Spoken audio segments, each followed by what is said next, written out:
Praise the Lord. യോഹന്നാന്റെ സുവിശേഷം 12-ാം അധ്യായം 2-ാം വാക്യം. അവിടെ അവർ അവന് ഒരു അത്താഴം ഒരുക്കി. മാർത്ത ശുശ്രൂഷ ചെയ്തു. ലാസറോ അവനോടുകൂടെ പന്തിയിലിരുന്നവരിൽ ഒരുവൻ ആയിരുന്നു. യോഹന്നാന്റെ സുവിശേഷം 11-ാം അധ്യായത്തിൽ നാം വായിക്കുമ്പോൾ യേശു സ്നേഹിച്ച ഒരു കുടുംബമാണ് ലാസറിന്റെ കുടുംബം. ആ കുടുംബത്തെ, ആ ലാസറിനെയും അവൻ്റെ സഹോദരിമാരെയും കർത്താവായ യേശു ക്രിസ്തു സ്നേഹിച്ചു. ഹല്ലേലൂയ. കർത്താവ് അവിടെ പോകുകയും വരുമൊക്കെ വരുന്ന ഒരു കുടുംബമാണ്. അവിടെ പോയി താമസിക്കുന്ന ഒരു കുടുംബമാണ്. കർത്താവ് സ്നേഹിച്ച ആ കുടുംബത്തിലൊരു ഹല്ലേലൂയ സ്തോത്രം അനർത്ഥം സംഭവിക്കുകയാണ്. ലാസർ എന്ന ആ സഹോദരൻ, മാർത്തയുടെയും മറിയയുടെയും സഹോദരൻ മരിച്ചുപോയി. കർത്താവ് അത് അറിഞ്ഞു. ആ താമസിച്ചെങ്കിലും 4 ദിവസത്തിന് ശേഷം കർത്താവ് അവിടെ എത്തി. ഹല്ലേലൂയ. അവനെ ഉയർപ്പിക്കുന്ന സംഭവമാണ് യോഹന്നാൻ സുവിശേഷം 11-ാം അധ്യായത്തിൽ നാം കാണുന്നത്. ഹല്ലേലൂയ. അവിടെ കേവലം ഒരു അത്ഭുതം സംഭവിച്ചു എന്ന്, ഹല്ലേലൂയ, ഒരു അത്ഭുതം ദൈവം ചെയ്തു. ആ അത്ഭുതത്തെ മാത്രം നാം കണ്ടു. യേശു ക്രിസ്തു ലാസറിനെ ഉയർപ്പിച്ചു എന്ന ആ ഒരു അത്ഭുതം മാത്രം നാം കണ്ടു, ഗ്രഹിച്ചു. മടങ്ങിപ്പോകുന്ന അന്നത്തെ യഹൂദന്മാരെ പോലെ അല്ല. ഹല്ലേലൂയ. ഓരോ സംഭവങ്ങളും ഓരോ അടയാളങ്ങളും കർത്താവ് നമുക്ക് വേണ്ടി ചെയ്യുമ്പോൾ, നമ്മുടെ കൺമുമ്പിൽ ചില സംഭവങ്ങൾ ഹല്ലേലൂയ നാം കാണുമ്പോൾ, അടയാളങ്ങൾ, അത്ഭുതങ്ങൾ ഒക്കെ നാം കാണുമ്പോൾ, ഹല്ലേലൂയ, ഗ്രഹിക്കുമ്പോൾ, അതിനകത്തൂടെ കർത്താവിന് നമ്മോട് എന്താണ് സംസാരിക്കാനുള്ളതെന്ന് നാം ഗ്രഹിക്കണം. കർത്താവ് ഹല്ലേലൂയ 5 അപ്പവും 2 മീനും കൊണ്ട് 5000 ആ പുരുഷാരത്തെ മുഴുവൻ പോഷിപ്പിച്ചു. ഹല്ലേലൂയ. അപ്പോൾ അവിടുത്തെ ആളുകൾ പറഞ്ഞു, നീ വലിയ രാജാവാണ്, നീ വലിയ പ്രവാചകനാണ്, ഹല്ലേലൂയ എന്ന് പറഞ്ഞുകൊണ്ട് അവനെ ഒരു രാജാവാക്കുവാൻ ഭാവിച്ചു. യേശു അവിടെ നിന്ന് മാറിപ്പോകുകയാണ്. കർത്താവ് അതിനല്ല അത്ഭുതം ചെയ്തത്. അവരിൽ മനസ്സലിഞ്ഞ് കർത്താവ്, അവൻ ദൈവമായതുകൊണ്ട് അവന് ചെയ്യാൻ കഴിയും, അവൻ എന്തും ചെയ്യാൻ കഴിയും, കർത്താവിന് എന്തും ചെയ്യാൻ കഴിയും. പക്ഷേ ഈ അത്ഭുതം ഒരു അത്ഭുതമായി മാത്രം നിന്ന് അതിലൊരു ഹല്ലേലൂയ സ്തോത്രം ആ മനുഷ്യൻ്റെതായിട്ടുള്ള ഒരു വലിയ ഒരു പ്രവൃത്തി ചെയ്തു എന്ന് പറഞ്ഞുകൊണ്ട് അതിലങ്ങ് സന്തോഷിച്ചു പോകുകയല്ല അവിടെ ചെയ്യേണ്ടത്. കർത്താവ് പറഞ്ഞു, ഞാനത് ചെയ്തത് നിങ്ങളിൽ മനസ്സറിഞ്ഞ് ഞാൻ ചെയ്തതാണ്, പക്ഷേ ഞാനതൊരു അടയാളമായിട്ടാണ് ചെയ്തത്. എന്താണ് അടയാളം? ഹല്ലേലൂയ. സ്വർഗത്തിൽ നിന്ന് ഇറങ്ങി വന്ന ജീവന്റെ അപ്പം ഞാനാകുന്നു. നിങ്ങൾ ഈ കഴിക്കുന്ന ഭക്ഷണമൊക്കെ കഴിച്ചാൽ അത് നശിച്ചു പോകും. നശിച്ചു പോകുന്ന ഈ ആഹാരത്തിനായിട്ടല്ല, നശിച്ചു പോകാത്ത നിത്യജീവനാകുന്ന എന്നെ നിങ്ങൾ സ്വീകരിക്കണം. എന്നെ നിങ്ങൾ സ്വീകരിച്ചാൽ, എന്നെ നിങ്ങൾ ഭക്ഷിച്ചാൽ, ഹല്ലേലൂയ, നിങ്ങൾക്ക് നിത്യജീവൻ ലഭിക്കുമെന്ന് പറയുവാനാണ് കർത്താവ് ആ അടയാളം ചെയ്തത്. അതുപോലെ ഓരോ സംഭവങ്ങളും, തിരുവചനത്തിലെ സംഭവങ്ങൾ അത്ഭുതങ്ങൾ മാത്രമല്ല, ഇത് നമ്മളുടെ ജീവിതത്തിലും സംഭവിക്കുന്ന ഓരോ അത്ഭുതങ്ങളും, ഓരോ വിടുതലുകളും, ഓരോ അടയാളങ്ങളും നാം ഈ ലോകത്തിൽ കണ്ടുകൊണ്ടിരിക്കുന്ന കാര്യങ്ങളാണെങ്കിൽ തന്നെയും അതെല്ലാം നമ്മളോട് ചില കാര്യങ്ങൾ സംസാരിക്കുന്നുണ്ട്. നാം അത് ഗ്രഹിക്കാതെ, ആ കർത്താവിൻ്റെ ശബ്ദത്തെ ഗ്രഹിക്കാതെ നാം പോകുന്നു എന്നുള്ളതാണ് സത്യം. ഹല്ലേലൂയ. ഒരു അത്ഭുതം കണ്ടു, ആ ദൈവം അത്ഭുതം ചെയ്തു, സ്തോത്രം എന്ന് പറഞ്ഞുകൊണ്ട് നാം നമ്മുടെ വഴിക്ക് അങ്ങ് പോകുകയാണ്. എന്നാൽ ആ അത്ഭുതത്തിലൂടെ, ആ അടയാളത്തിലൂടെ കർത്താവ് നമ്മോട് എന്താണ് സംസാരിക്കുന്നത്? ഹല്ലേലൂയ. ചെറുതാകട്ടെ വലുതാകട്ടെ, ഹല്ലേലൂയ, പല കാര്യങ്ങളും ദൈവം നമ്മൾക്ക് വേണ്ടി ചെയ്യുമ്പോൾ നാം പ്രാർത്ഥിക്കുന്ന വിഷയമായിരിക്കാം. പക്ഷേ അതിലൂടെ കർത്താവ് നമ്മോട് എന്താണ് സംസാരിക്കാൻ ആഗ്രഹിക്കുന്നത്? ചില നഷ്ടങ്ങൾ ചിലപ്പോൾ സംഭവിക്കുന്നത് അതെന്താണ്? എന്തുകൊണ്ട്? കർത്താവ് നമ്മോട് എന്തോ സംസാരിക്കുവാൻ ആഗ്രഹിക്കുന്നുണ്ട്. ഹല്ലേലൂയ. അത് ദൈവം ഒരു ഉദ്ദേശമില്ലാതെ ഒന്നും നമ്മുടെ ജീവിതത്തിൽ ചെയ്യുന്നില്ല. ഒരു നന്മയാകട്ടെ, ചില നഷ്ടങ്ങളാകട്ടെ, ചില കഷ്ടത്തിലൂടെ നമ്മളെ കടത്തി വിടുന്നതാകട്ടെ, അതൊക്കെ കർത്താവ് നമ്മോട് സംസാരിക്കുന്ന ഭാഷയാണെന്ന് മനസ്സിലാക്കണം. ഹല്ലേലൂയ. ആമേൻ. അവിടെയൊക്കെ കർത്താവിന്റെ ശബ്ദം തിരിച്ചറിയാൻ കഴിയുമ്പോഴാണ് അതിന്റെ മഹത്വം മനസ്സിലാകുന്നത്. ഹല്ലേലൂയ. സ്തോത്രം. തെറ്റിപ്പോകുന്ന ചില വഴികളെ നേരെയാക്കി കൊണ്ടുവരുവാൻ, കർത്താവിന്റെ പാതയിലേക്ക് തിരിച്ചു കൊണ്ടുവരുവാൻ കർത്താവ് നമ്മോട് സംസാരിക്കുന്ന ഭാഷയാണ് ചില നഷ്ടങ്ങൾ, ചില കഷ്ടതകൾ. ഹല്ലേലൂയ. കർത്താവിനോട് തിരിക്കാൻ സമയമില്ലാതെ വണ്ണം തിരക്കുള്ളവരായി നാം മാറുമ്പോൾ, ഹല്ലേലൂയ, തിരക്ക് നഷ്ടപ്പെടുത്തി നിന്നെ ഫ്രീ ആക്കുന്ന ചില സന്ദർഭങ്ങളുണ്ട്. ഹല്ലേലൂയ. അത് നാം മനസ്സിലാക്കണം. അതുപോലെ ഈ ലാസറിനെ ഉയർപ്പിച്ച സംഭവം ഒരു മഹാത്ഭുതമായി അന്ന് കണ്ടവർ ഇന്നും കാണുന്നുണ്ട്. യേശു ലാസറിനെ ഉയർപ്പിച്ചു, മരിച്ചവരെ ഉയർപ്പിക്കുവാൻ കർത്താവിന് കഴിയും. ഇത് പ്രസംഗിച്ച് ആ ഒരു അത്ഭുതത്തെ അത്ഭുതമായി മാത്രം മാറ്റി നിർത്താൻ കഴിയില്ല. കർത്താവിന് അതിലൂടെ നമ്മളോട് സംസാരിക്കുവാനുണ്ട്. ഹല്ലേലൂയ, സ്തോത്രം. ആമേൻ. ലാസർ മരിച്ചു, അടക്കപ്പെട്ടു. ലാസറിന്റെ കല്ലറ വലിയ കല്ല് വെച്ച് എന്ത് ചെയ്തു? സ്തോത്രം, ബാക്കിയുള്ളവരെ അടച്ചു. ഹല്ലേലൂയ. അതിൽ നിന്ന് വരുന്ന ദുർഗന്ധം പുറത്തേക്ക് വരാതിരിക്കുവാൻ ഹല്ലേലൂയ ലാസറിന്റെ കല്ലറ അടച്ചു വെച്ചു. ഇതിനകത്ത് അടക്കപ്പെട്ടിരിക്കുന്ന ലാസർ അറിയുന്നില്ല, ഞാൻ ഹല്ലേലൂയ ഈ ദുർഗന്ധത്തിന്, അല്ലെങ്കിൽ എന്നിൽ ദുർഗന്ധം വമിച്ചുവെന്നും എന്നിൽ ദ്രവത്വം ബാധിച്ചുവെന്നും ആരറിയുന്നില്ല? ലാസർ അറിയുന്നില്ല. പേര് ആത്മമരണം സംഭവിച്ച, ആത്മമനുഷ്യന്റെ നിർജീവത്വം ബാധിച്ച ആത്മമനുഷ്യൻ ജീവനില്ലാതെയായി പോകുമ്പോൾ ദൈവത്തിൽ നിന്നും ഹല്ലേലൂയ ആമേൻ ഹല്ലേലൂയ സ്നേഹങ്ങളിൽ നിന്നും ബന്ധങ്ങളിൽ നിന്നും ഒക്കെ വേർപെട്ട് ഹല്ലേലൂയ ആത്മമനുഷ്യൻ മരണപ്പെട്ട് കഴിയുമ്പോൾ ഹല്ലേലൂയ അവനിൽ ബാധിക്കുന്ന ദുർഗന്ധത്തെ തിരിച്ചറിയാൻ കഴിയില്ല. അവനിൽ ബാധിക്കുന്ന ദ്രവത്വത്തെ തിരിച്ചറിയാൻ കഴിയില്ല. മരിച്ച മനുഷ്യൻ ദ്രവത്വം ബാധിക്കും.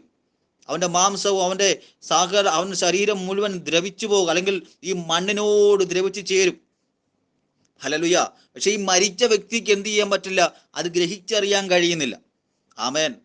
അതേപോലെ ആത്മമനുഷ്യൻ ഹല്ലേലൂയ ദൈവത്തിൽ നിന്നും വേർപെട്ട് മരണാവസ്ഥയിലേക്ക് പോകുമ്പോൾ അവനിൽ വ്യാപരിക്കുന്ന ദുർഗന്ധം ഹല്ലേലൂയ ഹല്ലേലൂയ അവന്റെ സഹോദരിമാർ പറയുക, കർത്താവേ 4 നാളായി നാറ്റം വെച്ചല്ലോ എന്ന് പറയുക.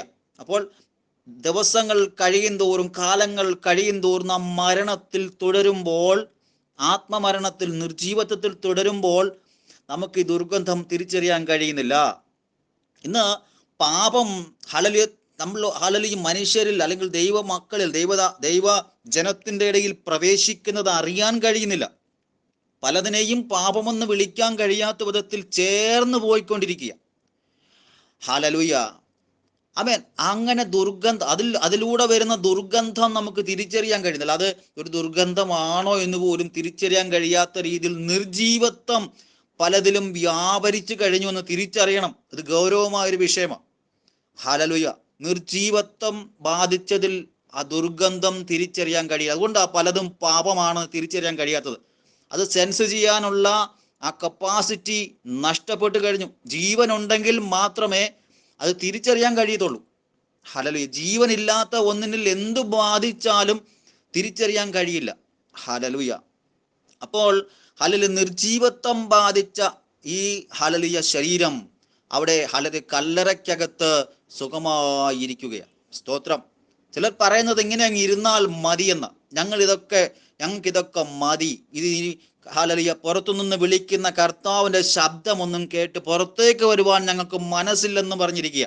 ഇതാണ് ഞങ്ങളുടെ ലോകം, ഈ കല്ലറയ്ക്കകത്താണ് ഞങ്ങളുടെ ലോകം എന്ന് പറഞ്ഞിരിക്കുക. പക്ഷേ ഒന്ന് തിരിച്ചറിയണം, നിന്നെ ദുർജീവത്വം ബാധിച്ചു കഴിഞ്ഞു.